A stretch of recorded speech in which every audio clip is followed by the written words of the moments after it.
여러분 안녕하십니까? 명지대학교의 연공교수입니다. 경제신문 쉽게 읽기, 경제용어 해설해드리고 있습니다. 디폴트라는 얘기 때문에 요즘에 전 세계 아주 그냥 시끄러웠었죠. 이게 과거에 러시아도 디폴트가 한번 날 뻔했고 또 났고요. 또 그리스도 디폴트 상태에 들어가서 아주 굉장히 세계 경제가 어수선해졌을 때가 있습니다. 디폴트라는 단어를 우선 보시면 이게 흠집 나다 이런 뜻인데 이걸 경제 용어로 하게 되면요, 채무 상환을 불이행한다. 그래서 국가 부도 사태가 유발될 수 있는 상황을 디폴트다 이렇게 얘기합니다. 국가들도요, 모든 다른 나라로부터 채무를 지고 돈을 빌려올 수가 있습니다. 그런데 그 채무라는 건 정확한 시점에 이자와 원금을 갚아야 되는데 국내 경제 상황이 안 좋다 보니까 자꾸만 이것을 미루게 되고 이것을 갚지 못하는 경우가 발생하지 않겠습니까? 이럴 때 그 나라가 디폴트가 난다 이렇게 표현을 합니다. 요즘에 최근에 미국의 아주 그냥 적자가 쌍둥이 적자가 굉장히 커져가지고 내부적으로 굉장히 어려워서 이제 외채를 상환하고 국채, 그러니까 국가의 채무를 이제 도저히 이게 이대로 가서는 안 되겠다 해서 그냥 디폴트 상태에 가는 게 아니냐 이런 것 때문에 난리가 났었죠. 그러다가 2011년 8월 1일 날 미국 상원에서 그래도 이거 우리가 미국이 그 디폴트를 내면 됩니까?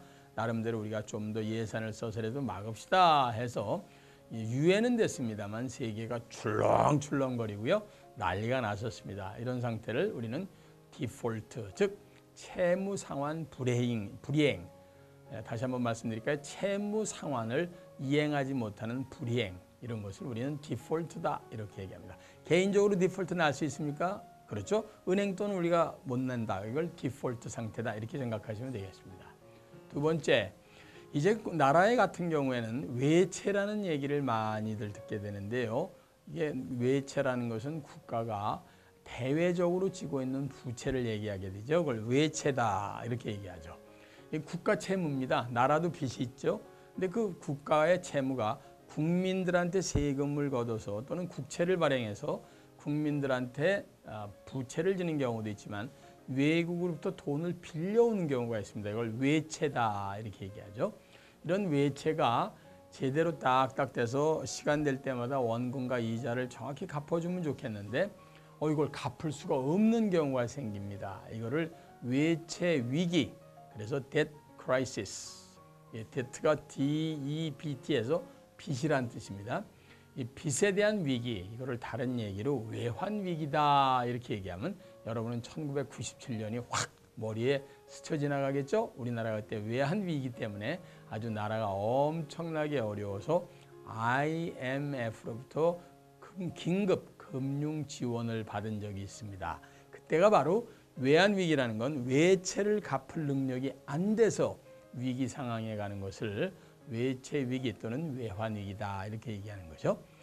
자, 그리고 마지막으로 외국환 평형기금 채권이라는 말이 가끔 같이 나올 텐데 이걸 Foreign Exchange Stabilization Fund라고 합니다. 이게 뭐냐면은 우리나라 나름대로요, 원화 가치가 불안할 때가 있습니다. 우리나라 원화, 달러 대 원화 가치가 아주 불안할 때 정부가 국내외에 있는 투자자들을 대상으로 이제 발행을 하는 채권입니다. 이거를 한국은행이 원화 가치 안정을 위해서 발행한다. 그래서 외국환 평형기금 채권, 외평채라고들 흔히들 얘기합니다.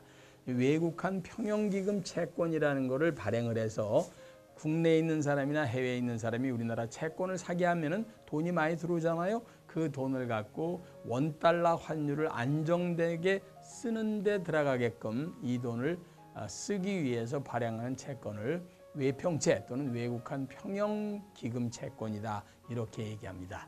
이거는 한국은행에서만 할 수 있는 거고요. 이건 함부로 다른 기업에서는 해서는 안 되는 거죠. 이런 것들을 제대로 잘 적시에 제대로 해야 원화가 스터빌라이즈, 잘 안정이 되고 그래서 세계 사람들하고 경쟁하는데 우리나라 기업이 경쟁력을 잃지 않게 해주는데 대단히 중요한 역할을 하는 것이다. 이렇게 생각을 하시면 되겠습니다. 오늘은 디폴트, 외채, 외환위기, 그리고 외국환 평형기금 채권에 대해서 알아봤습니다.